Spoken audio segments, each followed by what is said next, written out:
Satu, alladzina hum fi salatihim khashi'un. Syarat pertama, kalau ingin mendapatkan surga Firdaus tadi dan kebahagiaannya diturunkan ke bumi, dibawa sampai mati, masuk ke alam kubur lebih bahagia lagi, maka amalan pertama untuk melatih menguatkan iman itu, coba berlatih untuk menunaikan sholat dengan khusyuk. Kalau Anda kerjakan benar sholat ini, maka apa yang Anda dapatkan? Teman-teman ingat betul, saya mau tanya sebentar. Keabadian yang abadi disebut dengan sa'id. Kalau kita ingin turunkan ke dunia percikannya kita dapatkan, usahanya disebut dengan apa? Masih ingat? Aflah itu kalau didapatkan, kata dasarnya apa tadi? Falahun. Lihat baik-baik. Kata Allah dalam Al-Quran tadi, kalau ingin mendapatkan falahun, amalan pertama sholat.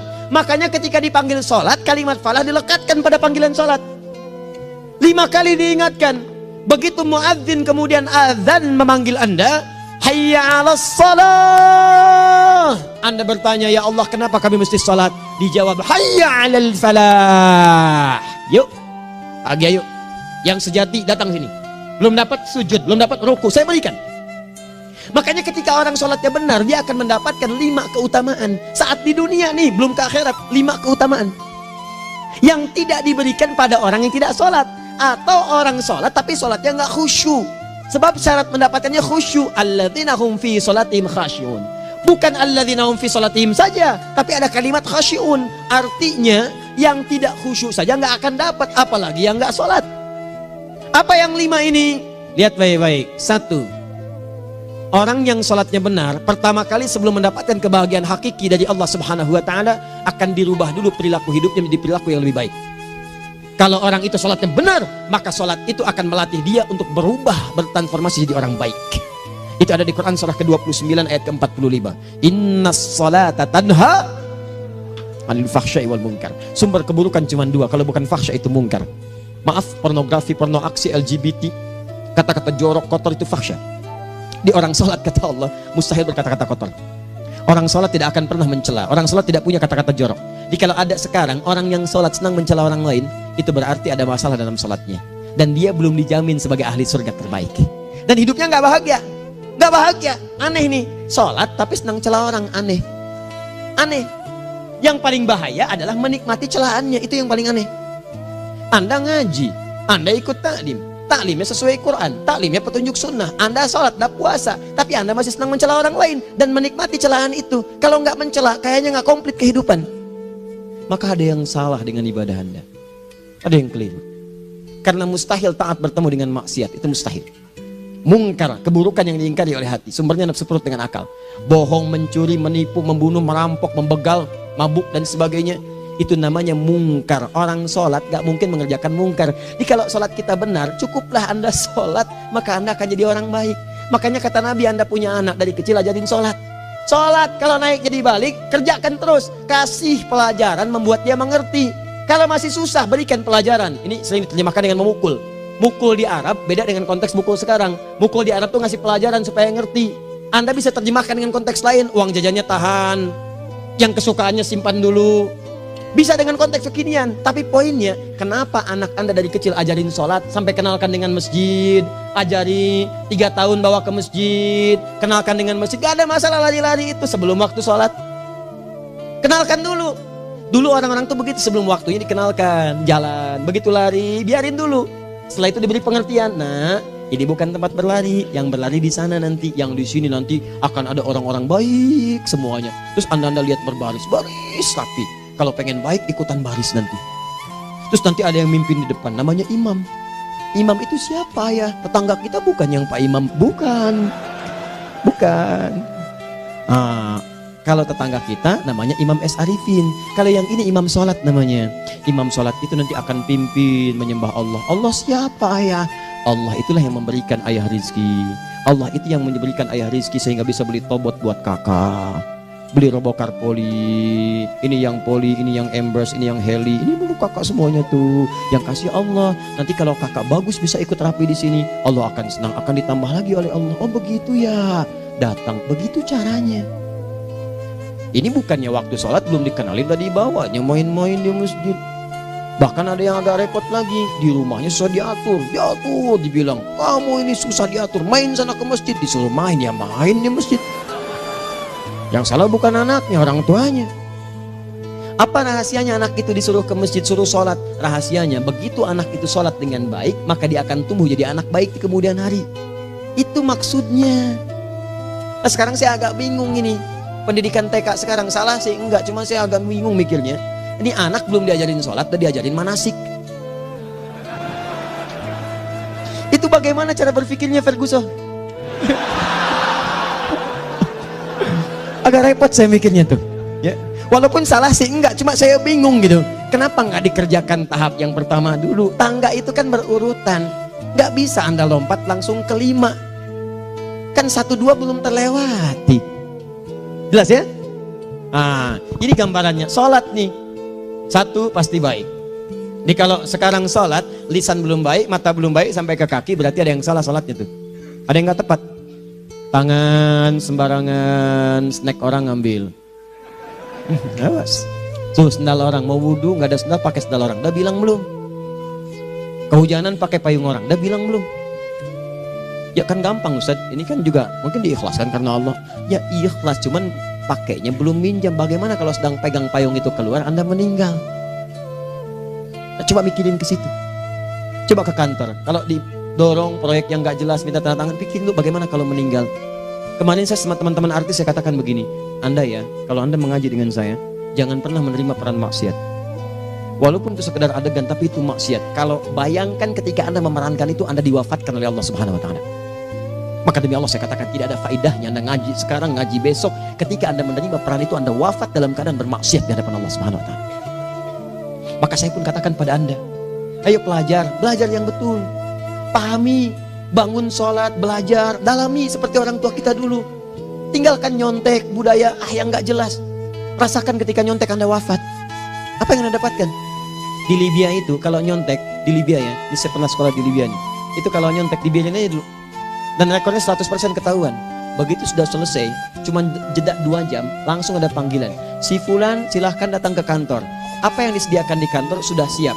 Anda diberi waktu 2 jam dari sekarang, siapkan beres-beres koper Anda. Di sini tertulis Anda akan pulang. Tiketnya sudah lengkap, dikawal 2 orang. Dituliskan di situ anak ini nyontek, gak boleh kembali ke sini.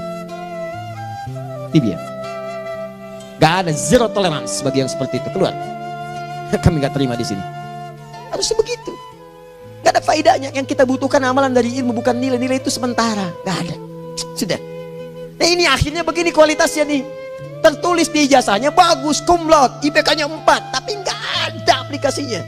Yang pintar banyak. Kita butuh yang baik, pintar yang baik. Sekarang yang pintar banyak, kepintarannya dipakai untuk nipu orang. Itu yang bahaya. Ahli hukum banyak yang dihukum. Ahli ekonomi tidak bisa mengangkat perekonomian. Apa yang salah? Apa yang salah? Ini yang jadi persoalan. Tapi dasar manusia begitu di sidang mulai pakai peci, pakai baju koko, pakai tasbih, ada yang pakai kerudung. Luar biasa. Nih 2. Orang kalau sholatnya benar, Allah akan berikan ketenangan dalam jiwanya. Tenang hati. Jangankan musibah kecil, musibah paling besar pun tenang aja dia. Tenang, dia paham rumusnya. Allahu Akbar. Turun Quran surah ke-13 ayat ke-28. Ala bidzikrillahi tatmainnul. Yakinkan pada dirimu zikir kepada Allah membuat hati tenang. Di antara turunan zikir amalannya adalah salat. Dari mana taunya Quran surah ke-20 ayat ke-14? Innani anallahu la ilaha illa ana fa'budni wa aqimis salata lidzikri. Saya Allah, kata Allah ke Nabi Musa. Tidak ada Tuhan selain saya, sembah saya. Bagaimana menyembahmu ya Allah? Tunaikan salat sebagai zikir kepada saya, zikir. Nah, maka kalau Anda sedang tidak tenang, ayo ke masjid. Banyak zikir itu, baca Quran zikir. Quran surah 15 ayat 9. Inna nahnu nazzalna dzikra. Kami turunkan Al-Quran sebagai zikir. Jadi kalau Anda sedang baca Al-Quran, Anda sedang berzikir. Ibu kalau sedang nggak tenang, Bu, gelisah, nggak enak, nggak usah mengeluh, apalagi bikin status nggak karuan. Ibu wudhu, ambil mushaf baca. Begitu sedang baca ada ketenangan dalam jiwa. Berdoa, zikir. Kalau sedang nggak tenang besok ada proyek, doa dulu. Doa itu memberikan ketenangan. Makanya doa disebut dengan zikir. Quran surah ke-7 ayat 205. Wadhkur rabbaka fi nafsika tadarruan wa khifatan wa dunal jahri minal qaul. Ayo berzikir, minta kepada Allah dengan segenap jiwamu, mohon dengan penuh ketawaduan. nanti ketenangan diberikan. Menghafal Quran, baca-baca itu zikir. Quran surah ke-54 ayat 17, 22, 32, 40. Walaqad yassarnal Qur'ana lidzikri fahal mim mudzakir. Menyebut nama Allah, Al-Asmaul Husna itu zikir. Sedang ada persoalan, ya Allah, ya Allah, ya Allah, ya Rahman, ya Rahim, ya Malik, ya Qudus, ya Allah, ya Allah, ya Allah, ya Allah. Zikir. Dalilnya Quran surah kedua ayat 152. Fadhkuruni azkurkum. Sebut namaku, zikir. Apapun akan mengingatmu. Gimana menyebutnya? Ditafsir di Quran surah 17. Ayat keberapa? 110. Qulidullah awid rahman ayyamma tad'u falahul asmaul husna. Sebut nama Allah. Itu menenteramkan pada jiwa. Sedangkan sholat gabungan dari semua zikir tadi. Bukankah dalam sholat Anda baca Al-Quran? Bukankah dalam sholat Anda menghafal Al-Quran? Bukankah dalam sholat Anda berdoa? Bukankah dalam sholat Anda istighfar? Anda mohon digabungkan semua itu. Amalan sholat menggabungkan semua jenis zikir. Masa Anda nggak tenang juga? Makanya sholat, jangankan sholat ya, tempat sholat itu yang menenangkan. Tempat sholat, tempat paling tenang di muka bumi. Kalau nggak percaya silahkan ya, Anda sebelum masuk ke Istiqomah ini, begitu Anda masuk kan perasaannya beda kan? Lain. Silahkan cek, kalau cari ketenangan datang ke masjid. Masuk, wudhu masuk, sholat 2 rakaat, tenang. Dekat kipas angin, saking tenangnya, plek, ngantuk tidur. Beneran. Enak. Makanya saat Ramadan kalau orang pengen cari ketenangan, lihat. Di perusahaan-perusahaan penuh tuh musola, pada tidur. Ya, mengamalkan hadis palsu. Ya, dia musoim ibadah, tidurnya orang puasa ibadah, hadis palsu. Nah, itu teman-teman. Itu gambarannya tiga. Orang yang salatnya khusyuk benar, itu dijamin langsung oleh Allah Subhanahu wa taala akan dimudahkan semua urusan hidupnya termasuk rezekinya. Ini yang saya katakan. Jadi saya katakan tadi, di akhirat ini, di surga, rezeki tinggal ngambil. Anda kalau benar salatnya, itu langsung dijanjikan oleh Allah. Rezeki itu nggak perlu Anda banyak pikirkan. Ikhtiar sedikit datang, bahkan dari sisi yang tidak Anda duga. Apa dalilnya? Quran surah ke-65 ayat 2 dan 3. Ditafsir di Al-Baqarah ayat 2 dan 3. Wa may yattaqillaha yaj'al lahu makhraja. Ada orang yang meningkatkan takwanya kepada Allah, kami mudahkan urusan hidupnya. Setiap persoalannya diberikan jalan keluar, mudah. Solusi. Setiap ada problematika, ada solusi. Wa yarzuqhu min haitsu la yahtasib. Dan kalau dia ingin mendapatkan rezeki, bahkan kami kirimkan dari sisi yang tidak dia duga. Orang lain capek ini datang lagi, tawaran proyek datang lagi. Utsman tuh Masya Allah, kayanya banyak. Tapi yang paling dirindukan bukan saat mendapatkan peningkatan omsetnya, yaitu saat dia mendapatkan waktu khusus dengan Allah untuk sholat. Malam hari sampai-sampainya sempat sholat tahajud sampai khatam Al-Quran. Abdurrahman bin Auf demikian, Tamim Ad-Dari demikian. Sholat karena tahu sholat itu meningkatkan rizki. Karena tahu kuncinya ada di situ, Allah yang punya rizki. Disebut dengan Razzaq, pemilik rizki. Maka saya harus punya hubungan dekat dengan Allah. Kalau sudah punya hubungan dekat, mau apa aja gampang. Belum minta, udah diperhatikan. Silahkan cek, Anda punya hubungan baik dengan bos Anda di kantor. Ya, sebelum Anda minta, beliau udah pikirin tuh. Telepon bendahara. Dia udah ngambil belum gajinya? Belum Pak, tambahkan bonus sekian. Kenapa? Karena dia mengawasi Anda. Allah maha tahu dibandingkan dengan bos Anda. Mendekat kepada Allah, semua diperhatikan oleh Allah. Siapa orang takwa itu? Kalimat takwa pertama di Al-Quran Al-Baqarah ayat 2, amalannya ayat 3. Dzalikal kitabu la raiba fihi hudal lil. Siapa mutakin itu ayat 3-nya? Alladzina yu'minuna bil ghaib wa yuqimunas shalah. Gampang. Kalau pengen mudah hidupnya gampang. Biaya nggak mahal, tenaga nggak banyak, tingkatkan takwa nih. Jadi kalau hidup Anda masih susah, di kantor champion, di rumah tangga bermasalah terus, atau sebaliknya, maka boleh jadi kalau gelar Anda tinggi, harta Anda banyak, tapi selalu punya masalah, bukan Anda kurang hebat, bukan Anda kurang kedudukan, bukan Anda kurang kaya, Anda kurang takwa. Dan yang paling dahsyat, mungkin sholat Anda belum berkualitas. 4. Orang yang sholatnya benar, khusyuk dia, bahkan saat sholat itu kalau dia minta, maka seketika doanya akan dikabulkan. Tanpa diskusi, langsung seketika. Contoh, Quran surah ketiga ayat 38 sampai 39. Demi Allah saya katakan, Nabi Zakaria punya masalahnya pelik. Sudah berumah tangga, istrinya divonis monopos, maaf bahkan mandul. Gak mungkin punya keturunan. Maka apa yang beliau kerjakan? Secara singkat beliau sholat. Begitu sholat minta kepada Allah. Hunalika da'a Zakaria rabbah. Di mihrab itu beliau bermohon kepada Allah. Bermohonnya sambil sholat. Qala rabbi habli min ladunka dzurriyyatan thayyibah innaka sami'ud du'a. Ya Allah, mereka katakan saya nggak mungkin punya keturunan. Sekarang saya ingin katakan, ya Allah, saya hanya minta darimu saja, saya nggak akan dengarkan mereka. Ya Allah, mohon Engkau maha mendengar, ya Allah. Maha mendengar doa saya. Kalau kepada yang maha mendengar aja nggak mengabulkan, kepada siapa lagi saya mesti minta? Apa yang terjadi? Fanadatul malaikatu wa huwa qa'imun yusalli fil mihrab. turun malaikat mengabarkan, sedangkan beliau masih sholat, belum selesai dalam sholatnya. Sholat khusyuk itu belum selesai sholat aja dikabulkan, doa sudah turun. Sholatnya belum selesai, doa sudah dikabulkan. Annallaha yubashshiruka bi Yahya. Allah kasih kabar gembira, doa kamu didengar, dikabulkan, kamu akan punya anak, namanya langsung dari Allah Yahya. Artinya hidup yang mustahil menurut manusia, lahir seorang dari rahim perempuan yang menepus dan mandul, bayi yang hidup, kata Allah nggak ada yang mustahil bagiku, jadi dan jadi dia. Berita baiknya, Nabi Zakaria sholat dikabulkan. Umat Nabi Muhammad sebelum sholat sudah ditunggu oleh Allah, mau minta apa, aku kabulkan sekarang. Hadisnya qudsi, saya bacakan. Hadatsana qala Rasulullah sallallahu alaihi wasallam, qala Allahu azza wa jalla, qasamtu shalah baini wa baina abdi. Kata Allah, saya bagi dua ya salat antara aku dengan hambaku. Wali abdi ma sa'ala. Kalau hambaku benar salatnya, aku berikan apapun yang dia minta sekarang. Idza qala al-abdu alhamdulillahi rabbil alamin. Bagian pertama, kalau hamba benar membaca Al-Fatihahnya dari alhamdulillahi rabbil alamin, kalau Allah azza wa jalla dijawab oleh Allah, hamadani abdi, hambaku sedang memujiku. Wa idza qala ar-rahmanir rahim, jika hambaku berkata ar-rahmanir rahim, qala Allah azza wa jalla athna alayya abdi, hambaku sedang menyanjungku.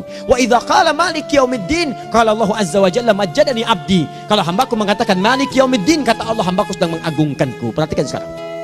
Wa idza qala al-abdu iyyaka na'budu wa iyyaka nasta'in, jika hambaku berkata sekarang, ya Allah, kami sekarang ibadah, sholat menyembahmu, dan kami sekarang sedang punya masalah, kami hanya minta tolong kepadamu ya Rabb. Apa jawabannya?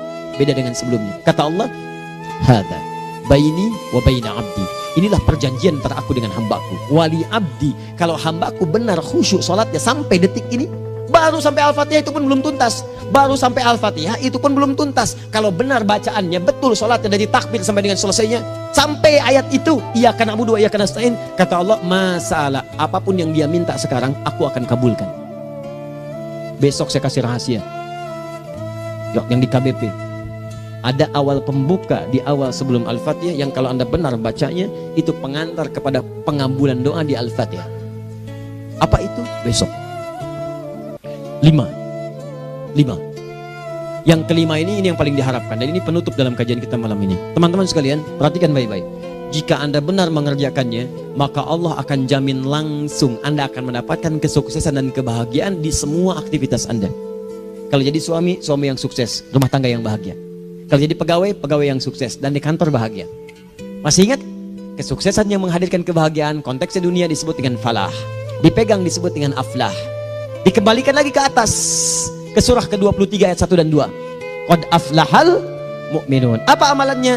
Alladzina hum fi salatihim khashi'un. Persoalannya, kalau Anda sholat belum mendapatkan satu di antara 5 ini, apa masalahnya? Pertama masalahnya, kata Al-Quran, boleh jadi yang sholat itu belum khusyuk.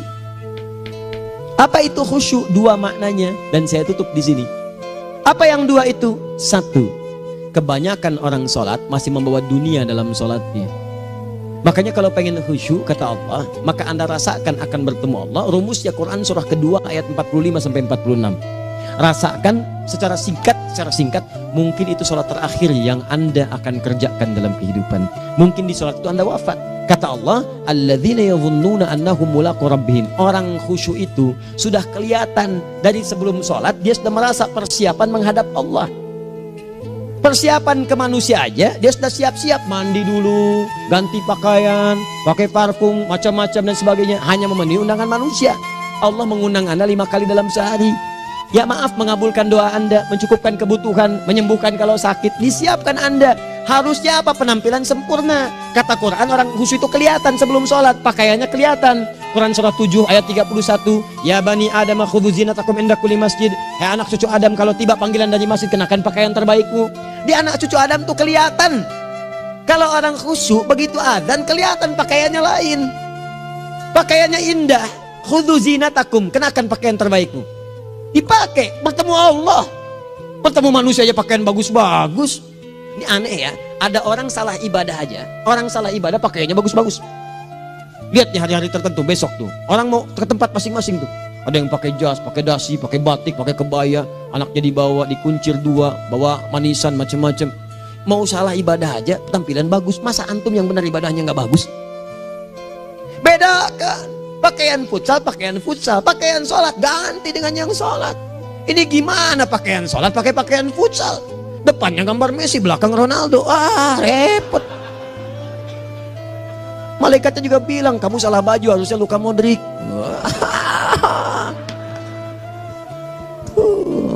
Apalah saya. Ayo mau tanya apa? Mourinho dipecat saya tahu. Lagi nganggur sekarang, ditawarin Benfica dia nggak terima. Sekarang jadi dia komentator di beIN Sport. Nanti sebentar lagi dia akan komentari laga Saudi dengan Qatar dan komentari laga Arsenal dengan Ipswich. Digantikan oleh Solskjaer. Dia super sub dulu. Ya, super sub. Ya, the baby assassin, ya pembunuh yang berwajah baby face. Masuknya di akhir-akhir, gol. Sekarang melatih dia 5 kali kemenangan, belum kalah sama sekali. Saya hafal itu. Tapi masih di urutan ke-6, tapi jaraknya ke yang ke-4 itu tinggal 3 poin lagi. Hafal saya. Liverpool tahu cuma 4 poin sekarang bedanya, kemarin 7 kalah 2-1 sama Manchester City. Walaupun banyak analisis yang menyebutkan mungkin itu diberikan saja gitu kan, karena ada yang lain-lain. Hafal kedua Manchester City, hafal saya. Ayo mau tanya apa lagi? Tottenham Hotspur ke bawahnya, ada Chelsea, ada Arsenal, baru kemudian Manchester United. Liga Italia, wah udah gak kekejar Juventus. Ya, apa lagi? Dan seterusnya lah. Gak ada ujungnya bahas yang begituan. Jelas ya? Maksud saya, Anda tanya itu saya jawab. Tapi tidak menghilangkan ibadah kita yang lain. Dan apa ruginya? Ya tahajud dah. Apa yang bisa dikerjakan besok, lihat besok. Ya kan tahajud kan bisa besok. Ada orang tahajud jam 10 pagi? Gak ada. Lebih baik Anda kerjakan malam tahajud. Yang tidak bisa dilihat malam bisa dilihat besok. Cara berpikirnya bagaimana kalau besok meninggal? Gak kesampaian teman-teman sekalian. Gak kesampaian. Nah maka dari itu, Anda kalau mau ada panggilan sholat, siap-siap baju yang bagus. Itu sempurnakan. Anda panggilan orang mandi. Panggilan Allah, buka Quran surah 5 ayat 6. Sempurnakan wudhu. Ya ayyuhalladzina amanu idza qumtum ila sholati faghsilu wujuhakum. Wudhu yang baik. Berpakaian yang rapi. Kenapa? Karena boleh jadi saat dipanggil Anda wafat saat itu. Maka wafat Anda dalam keadaan yang suci, dengan keadaan tobat, dengan pakaian terindah pada saat itu. Yang kedua, maaf, orang-orang kurang khusyuk itu saya tutup. Yang kedua itu karena kebanyakan orang sholat tidak paham, tidak mengerti apa yang dibaca dan dilakukan dalam sholatnya. Jujur pada diri sendiri, jawab pada diri Anda. Sampai sekarang Anda sholat, berapa persen bacaan sholat yang Anda pahami? Jangan-jangan selama ini Anda sholat ribuan kali sujud, ribuan kali ruku. Gak ada yang paham yang dibaca. Sekian persen yang paham, bagaimana sholat Anda bisa khusyuk? Pekerjaan Anda dipahami, urusan akhirat Anda gak dipahami. Di mana cara berpikirnya? Aku yang bagaimana atau engkau yang harus bagaimana? Ya, coba berubah. Nah ini baru satu amalan, belum yang lainnya. Ada 5 amalan lagi yang kalau kita bisa turunkan itu, selain sholat yang khusyuk, maka jaminan tadi akan datang. Baru sholat khusyuk aja 5 datang, apalagi ditambah dengan 5 amalan lainnya lagi. Demi Allah saya katakan, dunia kecil sekali, gak ada nilainya. Akhirat aja enak, nikmat. Saya ketemu Ustaz Arifin beberapa waktu lalu, dan kita doakan semoga Allah berikan kesembuhan, kesehatan. Saya datang, biasa kita adamin berdoa, duduk. Bang istirahat, bang butuh istirahat, umat udah nunggu. Dah gak usah mikir yang lain, karena beliau cerita masjid, cerita zikro, cerita mana. Ya insya Allah, nitipin ini, nitipin itu dan seterusnya. Dan yang paling indah adalah, bang kita saling panggil weekend. Nikmat, gak ada yang senikmat ini. Zikir, Allah, doa. Nah bayangkan sakit tapi masih nikmat gitu. Nikmat. Iya bang, saya paham. Istirahat dulu. Banyakkan nanti orang jengkuk. Saya pamit dulu ya, supaya bisa istirahat, supaya tenang. Lama kita pegangan tangan, ngobrol, saling mendoakan. Itu nikmat. Dan cara berpikirnya kalau sudah pakai iman, semua nikmat. Ada uang nikmat, gak ada uang nikmat, sakit nikmat. Karena cara berpikirnya lain. Nanti kita bertemu lagi, saya terangkan pada Anda. Dan saya contohkan satu kisah. Bahkan ketika ada orang yang diuji Allah dengan ujian yang sangat luar biasa, yang menurut sementara orang itu ujian sangat luar biasa menggetarkan jiwanya dan susah untuk bertahan, tapi orang ini nikmat saja menjalaninya. Nikmat. Ada yang di rumah tangga, ada yang di macam-macam. Contohnya banyak. Satu contoh saya berikan di malam ini. Sekali suami istri, wah luar biasa. Istrinya itu cerewetnya Pak, bukan cuma cerewet, ngeselin bagi suaminya. Maaf Bu ya, bukan ibu maksudnya. Jadi semua yang dikerjakan suami salah. Pengen mangga, ayah kalau kita sekarang dibeli mangga. Kenapa mangga yang ini? Saya pengennya mangga yang lain.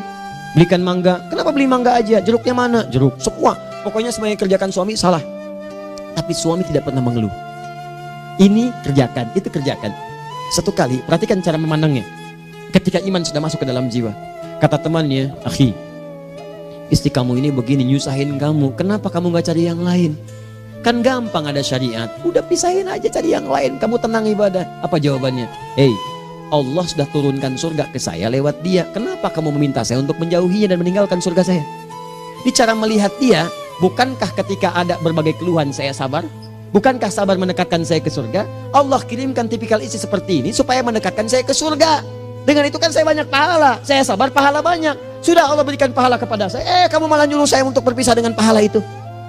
Perhatikan cara berpikirnya. Indah. Kalau rumah tangga seperti ini semuanya enak. Suaminya biasa-biasa, istrinya cantik, luar biasa. Begitu berdandan kelihatan kata suaminya, Masya Allah, wajahnya tak berpaling, mata tak berkedip. Kata istrinya, ya zauji madzabik, sayang kamu kenapa? Wallahi syakiran lillah bihadari. Demi Allah, aku bersyukur mendapatkan istri secantik kamu.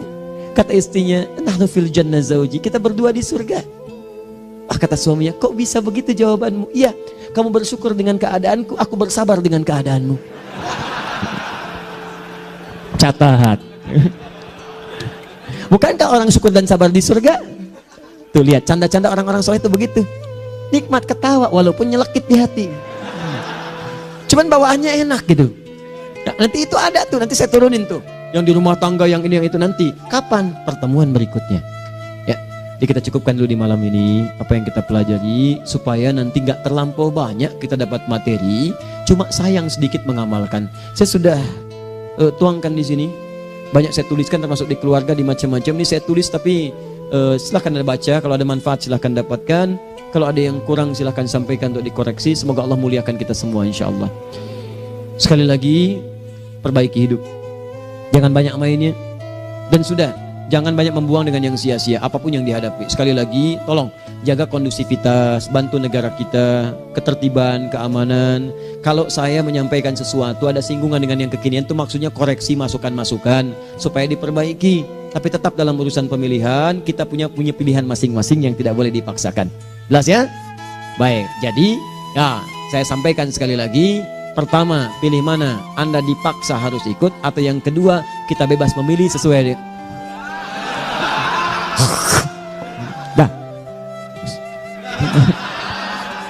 Sudah ya. Jadi kita akhiri, subhanakallahumma bihamdika asyhadu an la ilaha illa anta astaghfiruka wa atubu ilaik. Wa akhiru da'wan alhamdulillahirabbil alamin. Berjumpa besok sesi terakhir fikih ikhtilaf di Masjid Ar-Rahman Kota Baru Parahyangan. Assalamualaikum warahmatullahi wabarakatuh.